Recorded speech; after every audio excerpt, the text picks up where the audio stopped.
Thanks. I promise that's not the only seal pun in this slide deck. So I'm excited to be here again today to talk to you about our work on detecting card skimmers and specifically on what options are available to us as consumers to be able to detect these devices. So if you recall, the clicker is not working. Oh yeah, let's see, let's try it again. There we go. Okay. So if you recall from our Usenix security paper in August, we developed this taxonomy of skimmers, which are malicious embedded devices that are designed to copy and acquire payment card data. We developed this with the NYPD, and in that paper, we tackled the problem of overlay and deep insert skimmers. These have additional magnetic read heads, and we can use some properties of those to detect those. But for this talk, I'm going to talk to you about internal and gas pump skimmers, and these are predominantly installed inside the pumps themselves. And the attack is actually pretty simple. So what attackers do is they'll pull up something like a box truck or U-Haul or something large to a gas pump to obscure the view of the attendant. They'll unlock the pump. Many of these pumps we've found actually have poor locks, or the locks are actually not changed when they're installed. So the attackers actually just drive around with a set of master keys and unlock the pumps. In fact, while we were out with detectives, one of the detectives actually used his office file cabinet key to unlock and open a gas pump. And then once they're inside, it's pretty simple. They just disconnect the cables that are in there, they connect the skimmer, and then close it back up. Now, you might be wondering, don't we have technology that should solve this problem? And of course, there is technology out there that makes this better. But deploying it is actually pretty hard. And in fact, I've never actually used the chip on my credit card to buy gas, and I doubt many of you have either. And Visa and MasterCard and the credit card companies, they understand this, and so they keep pushing back the deadline for installing these, but these new payment systems. But the reason for that may actually surprise you. It turns out that it actually costs $6,000 to $10,000 per pump to replace the payment hardware. And that's because it has to be special hardware, it has to be installed by licensed technicians. Obviously we don't want gas pumps to explode. And in fact, we found, since this, we found that this is actually a really conservative estimate. Many of these gas pumps are too old to have the payment hardware upgraded, and it can cost up to twice as much as this. Now, this is a multi-hundred-million-dollar problem, but per store, there's only about $700 worth of fraud on average per store. And that means that if you're a small business and you need to replace this payment hardware, and you have 6 pumps, it could take you your entire lifetime to recoup the cost of deploying this payment hardware. And so there's no wonder that this market doesn't want to deploy this new hardware, and so you might be curious if they even care. And it turns out that they do care, and we know that because it says so right here on the seal. Now, gas pump upgrades, like I said, are costly, so merchants started to use these seals, and they're intended to make the consumer aware of if there's a problem with the integrity of the pump.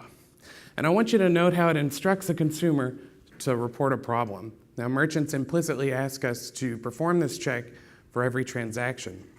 Now, we've beaten browser security interfaces to death, and we've made this better. And this is effectively an embedded system security interface. But unlike browser interfaces where there are only 3 or 4 major players, these seals come in hundreds of sizes, colors, and brands. And furthermore, research shows that these seals are easily defeated, especially in voting security. But we wanted to know if they're effective in the real world.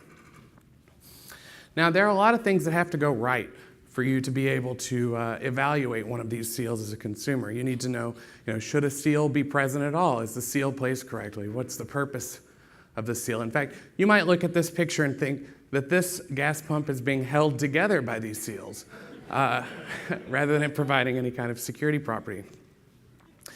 And you need to know if this is the correct seal. So, for example, this is a picture of an Exxon pump with Exxon seals on it, but in Orlando, for example, many of the gas stations use Orlando municipal seals. So if you're not aware of what kind of seal should be present, that can be a problem as well. And then finally, if all of those things go right, you need to be able to know, does the seal indicate tampering? And it's not really clear to us that consumers are equipped to evaluate these seals. So we sought out data about whether these work in practice. So we obtained some data from the Florida Department of Agriculture and Consumer Services, who records data about skimmers at gas pumps. These guys actually go out, they open pumps, they have the legal right to open pumps and inspect for skimmers. And they recorded this data over 3 years. And that makes this one of the most comprehensive data sets available for skimming attacks in the world. Now, this data contains open response fields about the state of the pumps at the time that the skimmers were found, which can tell us a lot about whether or not any security measures were present. So we had 2 researchers code these fields. There were about 1,200 annotations, and we found roughly 30 unique themes. And our Cohen's kappa over these 30 codes was 0.94, which is almost perfect agreement.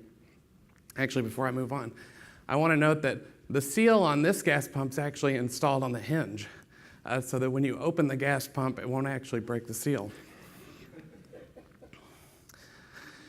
So over an order of magnitude, more pumps have intact seals when skimmers are found than any other problem, including broken or incorrectly placed seals. And our law enforcement contacts tell us that there are 2 main reasons for this. Attackers simply replace the seals after they install the skimmers, or employees actually fail to check for skimmers before reapplying a seal. We were actually out at a gas station with detectives, and we found a gas pump that didn't have a seal, and we went inside and said, "Hey, you just wanted to tell you that pump 2 doesn't have a seal on it." And the attendant grabbed a roll of seals from under the desk, went out, put one on, and then went back to work. So what's wrong? So these seals require consistent placement in visuals, and this is a classic time of check to time of use vulnerability. The seals ideally should be placed immediately after they're inspected, but these results suggest that either the inspection fails or the seal is placed after the skimmer is installed. In fact, you too, for $69 for a carton of 500, can buy your own roll of We Care official security seals. And so many skimmers, though, are built to allow attackers to retrieve card data wirelessly, and it's less risky for them. So what can we do about, or what do we have in regards of technical detection methods? There's actually been a number of apps that have come out over the last few years to combat this specific problem. And we got all of them we could find. There were 5 Android and 2 iOS apps. And so what we did was a comprehensive teardown of each of these apps to identify the detection mechanisms that these apps use to actually identify skimmers. Now, those of you that have done this before, Android apps are a lot more straightforward to analyze. Dalvik bytecode and Xamarin C# apps decompile pretty well into readable source code, like the Skim Plus app that's shown here. But iOS apps are more difficult. You have to jailbreak a device to decrypt the app, and then you have to step through the application to figure out what it's doing. But without further ado, we'll get to the meat of how these apps work. So the first app scans for Bluetooth devices. If it finds something with a particular name, it will try to pair with the device, and then it will send create a serial socket, send a single byte. If it gets this specific single byte back, then it will tell you that a skimmer is present. Only if all of these things happen. Now, the second app is exactly the same, but it has another name. So if a device's name is HC05 or HC06, then it will alert. The third app, Skim Plus, is actually pretty interesting. So this app alerts if any Bluetooth device's MAC address and range begins with one of the following prefixes. Now, these OUIs are generally assigned to standard module manufacturers, but what was most interesting to us was the use of 2016, 2017. These look like years because they're not complete OUIs, they're only 2 bytes. Now, the 2016 block actually had companies like Intel and Lite-On, and the 2017 block actually had no assignments. And this indicates to us that there's some module manufacturer out there either selecting non-standard MAC addressing, or they're setting these MAC addresses post manufacturing. But the idea here is pretty simple. We're going to look for these MAC addresses, and of course, this is going to detect many more legitimate devices than skimmers, especially from companies, well-known companies like Intel and Lite-On. Now, the next app, I'll show you this. So this is an Apache Cordova app. So this is JavaScript. Now, when you click the button, this app has a button that says Scan for Skimmers, and so this is what happens when you press that button. So the first thing it does is it shows you an ad. Okay. The next thing it does is it shows you a list of Bluetooth serial devices that are in range. And then finally it gives you a notification. Well, I apologize if I have a hard time reading this, but it says, no skimmer found, this scan not found, any device, use skimmer hardware, please behind some device skimmer. But ultimately what this thing does is it shows you a list of apps that are in range and then tells you that nothing was found, after showing you an ad, of course. So, the remaining apps can't detect skimmers at all. Actually, 2 of the Android apps just show you an ad and then tell you that there were no skimmers found. One iOS app displays skimmer locations on a map that are crowdsourced but has no results, and the other iOS app alerts on any BLE device with a long name. Now, interestingly, when we were working with law enforcement, we've never seen a skimmer that uses Bluetooth Low Energy. And in fact, it actually turns out that iOS doesn't allow apps to scan for Bluetooth Classic devices, so it's not even possible to build an iOS app that detects the majority of skimmers. Okay, so these detection mechanisms seem brittle. So how do they stand up to real skimmers? So we got 6 internal skimmers from law enforcement, and we did a teardown on each of these. And then we evaluated whether these detection apps would actually detect these skimmers. So we powered up each of these skimmers, we ran each of the apps to see what would happen. Now, 2 skimmers were detected by all 3 of the apps that actually can detect skimmers. And the remaining skimmers either use different Bluetooth modules or they don't use Bluetooth at all. In fact, one of them requires the attacker to come back and actually plug it up with USB to get the data off. And another one actually just texts the attacker the credit card information in real time, so they don't actually have to come back to the gas station. Now, it turns out that these skimmers are configurable using the serial interface. They require that you turn on a configuration mode on the board, but then you can send it these AT commands to do the reconfiguration. Now, using these, we changed the name and the PIN, and we retested the skimmers. Now, we knew from our code analysis what to expect. This allowed us to confirm our findings. And frankly, it was easier to reconfigure these than we expected, well within the range of an attacker's capabilities. And so the Skim Plus app that does this prefix matching for MAC addresses detects 2 of the 6 skimmers regardless of their configuration. And of course, we're concerned about the false positives that this invites. Now, if you're an attacker and you want to avoid this app, you have a few options. You could not use Bluetooth at all, you could use a different module, or you could spoof the MAC address. And of course, we know from our data set that 2 of these are already happening. So should we abandon all hope? Asking consumers to check for these skimmers is simply not going to work. So first of all, what's available to us as consumers with regard to seals? These seals are inconsistent, they're hard to read, they require you to give it your full attention. And the internal skimmers themselves, they're easily installed, and they leave no consistent universal wireless trace. And some of these don't have wireless capabilities at all.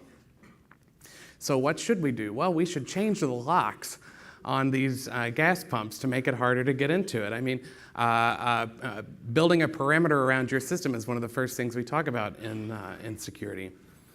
And we should also we can take a lesson from pin pads, what you use to sign your name on when you go to a grocery store. Many of these, when you open them up, they disable. So you can disable the terminal when the door opens. And finally, if we have to use these seals, we know from research in our community, especially about browser security warnings, that the best way to get a user to be aware of a potential problem is to interrupt the workflow. Take the screen that you have, point to where it should be, show them what it should look like, say, does it look like this? And what do these things do? they force attackers to use external skimmers. If we can deny them the ability to get into the gas pumps, they'll stick the skimmers on the outside. And our work has already shown that these kinds of skimmers are very detectable. And finally, just a note about impact, this work is being used by Florida lawmakers in consideration of making changes to require better locks instead of these security seals. So we're hopeful that this is going to have some long-term impact. And with that, I'm happy to take any questions you have.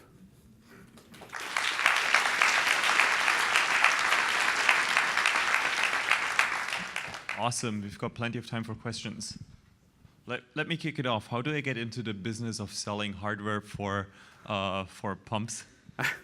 That's a great question. So when we were working with law enforcement, they tell us that the folks that these are not cheaply made devices. When you actually get your hands on one of these, they have kind of this professional quality to them, and the people that they find that install the skimmers or that they find with skimming equipment in the car are never the people who engineer them or build them. So it's kind of a hierarchy of crime in some sense, and what motivates, what gets them into that business to begin with, I don't know.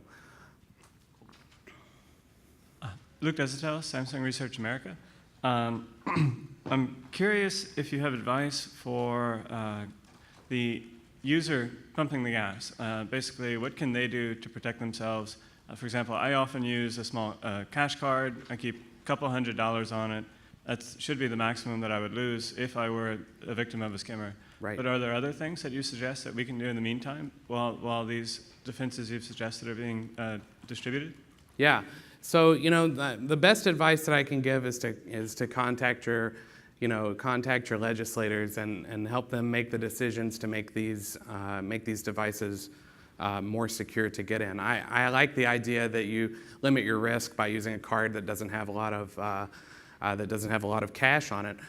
But I will say that one thing that I've been told in the past that people will try and use is they'll use a specific gas card. They'll get a branded gas card that they only buy gas with. And criminals actually try to skim these as well, because what they can do is they'll take these gas cards and they'll go buy hundreds of gallons of gas, and they'll load them into, say, waterbed liners in a van, and then go down to truck stops and sell the gasoline for pennies on the dollar. So there's even value in those gas cards. But I would say one of the things that I do is, after having done this research, is I look for the seals. If the seals are wrong, I tell the people that are inside. You can't necessarily make them take the appropriate action or to inspect the pumps, but every little bit helps. For private customers, are you personally liable for fraud? You're not, right? No. But if you use a gift card, you lose your money.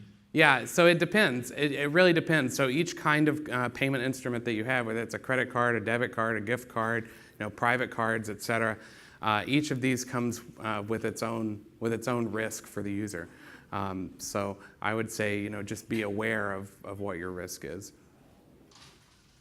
Cool. Any other questions? In that case, let's thank Nolen again.